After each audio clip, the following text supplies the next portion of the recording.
All right, let's get started. Hebrews chapter 6, verse 1 and on. So let us stop going over the basic teachings about Christ again and again. Let us go on instead and become mature in our understanding. Surely we don't need to start again with the fundamental importance of repenting from evil deeds and placing our faith in God. You don't need further instructions about baptisms, the laying on of hands, the resurrection of the dead, and eternal judgment. And so, God willing, we will move forward to further understanding. So what did we talk about last week? Okay, and what about milk and meat?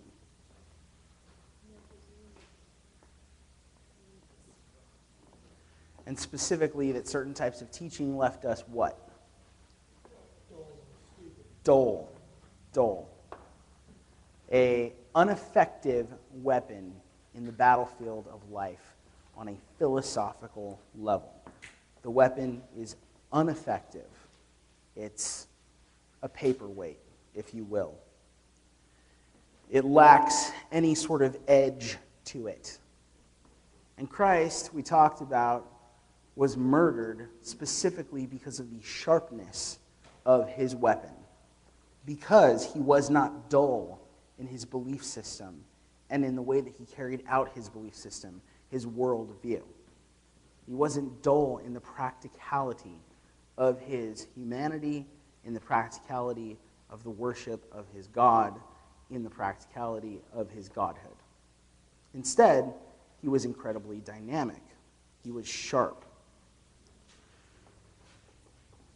The author of Hebrews wants us to understand that we are to be sharp too. He wants us to understand not only that we are to be sharp, but that if we remain in certain concepts which are basic to the fabric of our humanity and our Christianity, then we stay dull. And dull is fine when you're making a blade, but dull is not fine when you're using a blade. That's why the concept is milk, because the concept here is that this blade is growing, it's changing, it's being sharpened over time through regimented and disciplined action. So when they're sharpening it, what they're doing is they're putting it to the grind, right? And that is what we're supposed to be doing. So as we move from chapter 5 to chapter 6, in the beginning of chapter 6, he makes a list here of the different things that essentially shouldn't really need to be talked about when people are at the place that the church in Hebrews was supposed to be at. Mind you, what did he say the church in Hebrews was, where did he say the church in Hebrews was supposed to be at in terms of their spiritual development? What were they supposed to be doing? Teaching. They were supposed to be able to teach. So, the church that he's referring to, that the author of Hebrews is referring to, clearly they're not teaching, right? Clearly, they're sticking around on items that are milk, right? Yet, he says that they should be at a state of teaching. I asked before, at what point are we supposed to be at a state of teaching?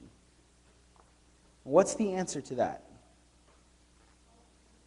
All the time, from the get-go.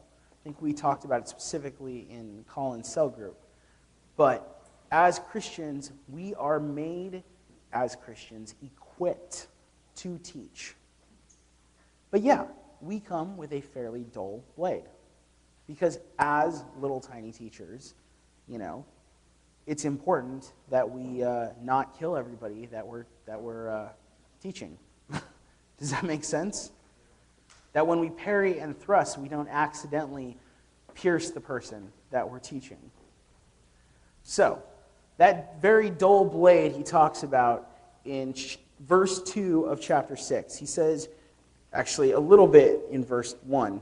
at the end. Surely we don't need to start again with the fundamental importance of repenting from evil deeds and placing our faith in God.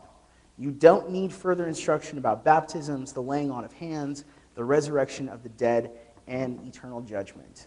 And so, God willing, we will move on. So the first one that he states is the fundamental, his words, fundamental importance of repenting from evil deeds. The Greek has that written as dead works. So the fundamental importance of repenting from works that are dead, that don't matter. Evil deeds is a little strong.